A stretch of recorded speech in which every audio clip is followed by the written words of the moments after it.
You better shoo. You better shoo off that deck or you're going to be winter chicken dinner. Okay, everybody, I think I'll be able to see who's here now. Sorry, I forgot that I have to be on Wi-Fi or it's crazy. Anyway, so I'm back home from Kansas City and... Oh, Fiona's being so bad. Look at her. Get off the deck, Miss Fiona. Okay, so I was just kind of see what y'all are doing Halloween week and see what cool Halloween traditions y'all do, whether you have a homestead, a farm, or maybe you're just a stay-at-home mom like me. Just a stay-at-home mom. Haha, that's a joke, by the way. So I am hanging out with the chickens, and I was going to give you a little tour of what's grown while I was gone. And, man, they are just all over the deck. Here's Feather, sweet Feather. Update on Feather, she has not started laying eggs. I think she's old enough, so I don't know what's going on. Welcome. That sun looks pretty behind my face. So here's some updates. We've got, hey De Leon. We've got a cute little monarch caterpillar that I found yesterday. All right, and we do have some amazing things growing in the garden. Hi Debbie. So y'all, I don't know if you've tuned in before. We're Stephen's Suburban Homestead out of Houston, Texas, which is actually Kingwood is the actual city. Oh, y'all are like rebels. Get out of here. You're going to be chicken dinner. Chicken. And I was away for 2 weeks. I'm going to turn this around so y'all can see the Suburban Homestead. I was away for 2 weeks working for my company called Grateful Chicks, and we sell inspirational items. I was in Kansas City. And so I was going to give you all a tour because I'm back now. And just show you what's growing here. We are at 60 degrees. So cool, but not cold like up north. So we get really cool stuff. These are actually marigolds. See, they're about to bloom. Fennel, our radishes are going well. The artichokes in the middle. And then I have marigolds planted all around. Here's some parsley and mint. And our lavender's doing well.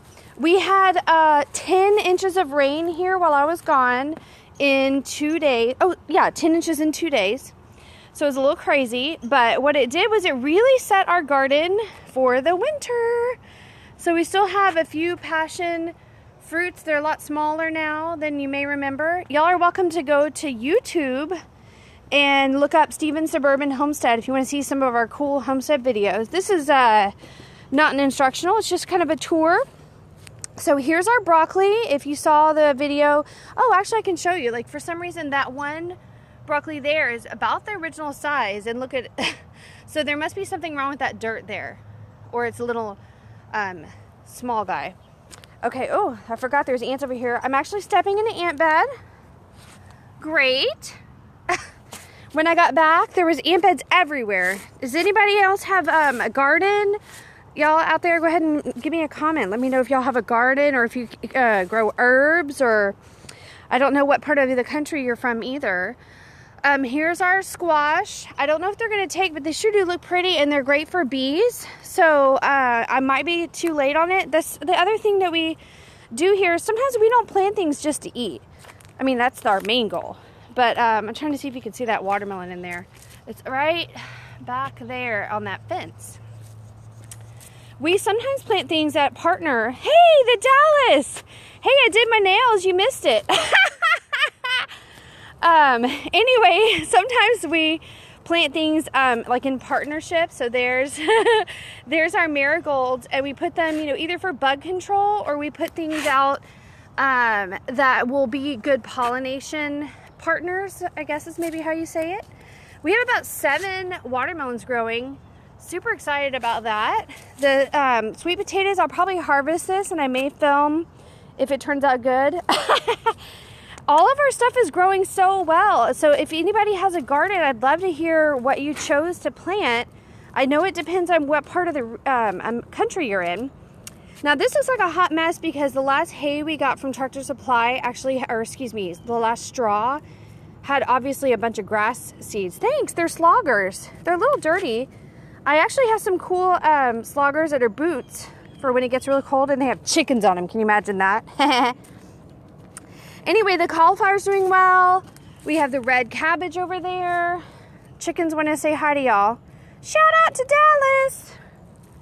The eggplant, which is just not our favorite food in the world, just is so easy to grow. It's just happy, happy, happy. Yay, more eggplant.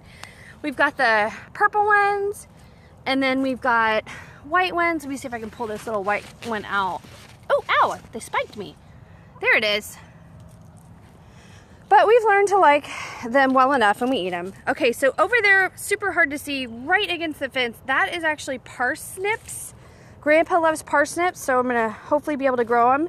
And our cucumbers, which we we actually joke about, we say we grow pickles. We eat most of our cucumbers as pickles. They're growing well. And we lost our gourds while I was out of town. But you know what? My husband kept my daughter alive and kept most of the property alive. Chickens are alive. So I gotta pick my battles. You know, who gives a crap about gourds, right? Okay.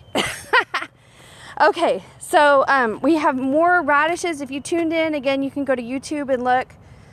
You can see my blackberries have taken off. Yeah, they are good. Hey, Mr. Dallas, I actually, right before I went to the Fort Worth show 2 weeks ago, I actually pickled my first okra. And it was so easy. It's actually easier than pickling cucumbers. I don't personally care for them, but maybe I will since I put the trouble into it. But that was kind of exciting, a little new thing for me. Okay, so this was spinach, and now it is, you are right, so good.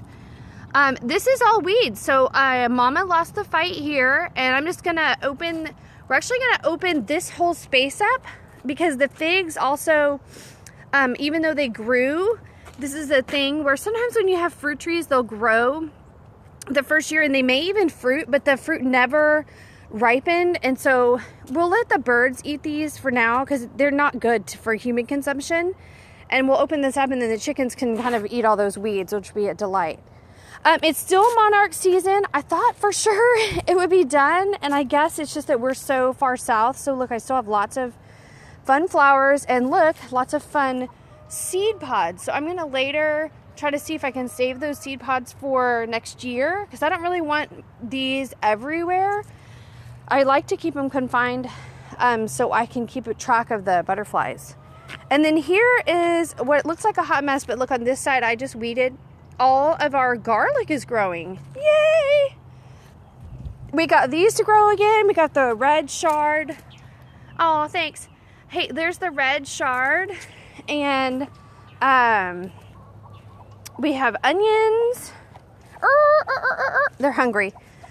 We have more radishes, and I don't even remember what this is, but it looks pretty cool. Like maybe it's, I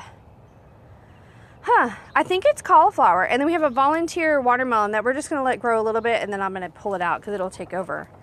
Okay, our sunflowers, I thought were dead, but look, they're so sweet. What else do we have going? Okay, oh my gosh. Look, y'all. I don't even know what the heck's going on here. I have to Google how to thin tomato plants because I think the thing is, even though they're abundant, it's like a tomato forest here. The truth is, I don't think that they'll ripen without the proper sunlight. So they're growing up so tall because they're so bushy.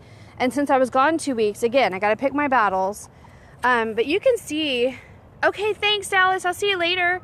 You can see that there's tomatoes here. So I'm going to have to somehow thin them. If anybody knows how to thin tomatoes, you can chime in and tell me. I don't know all this stuff. I need help. And here's the end of our okra garden, and our beans are already dead. And I may have said before that we leave them in there because they add nitrogen back to the soil. And all of those big pods up there, I'm actually going to dry and save for seeds for next year so I don't have to buy them. I mean, it's going to save me like $3. It's not a big deal. But it'll be fun to save my own seeds. It'll be the first time I've ever done it. So that's kind of what's going on the Suburban Homestead. Everything is growing and still beautiful because we were just having this nice weather. It's kind of like spring weather, and you can see a lot of our plants have the seed pods. And I'll even take you to the castias. What's the matter? What's the matter, Fiona? I'll show you. We have seed pods on these, which are a tropical plant that has gorgeous orange flowers. It's not bird of paradise. It's paradise something though. And then these are cassias. These actually fell to the ground during the storm. And there's the seed pods.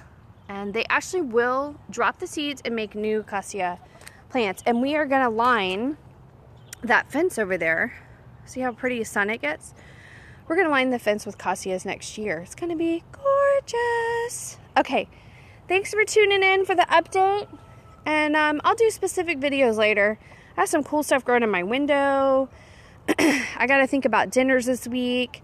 So I've also got some new water catchment. And we're going to do like a sulcata turtle we'll get on Sunday. So there's all sorts of cool stuff going on. Excuse me.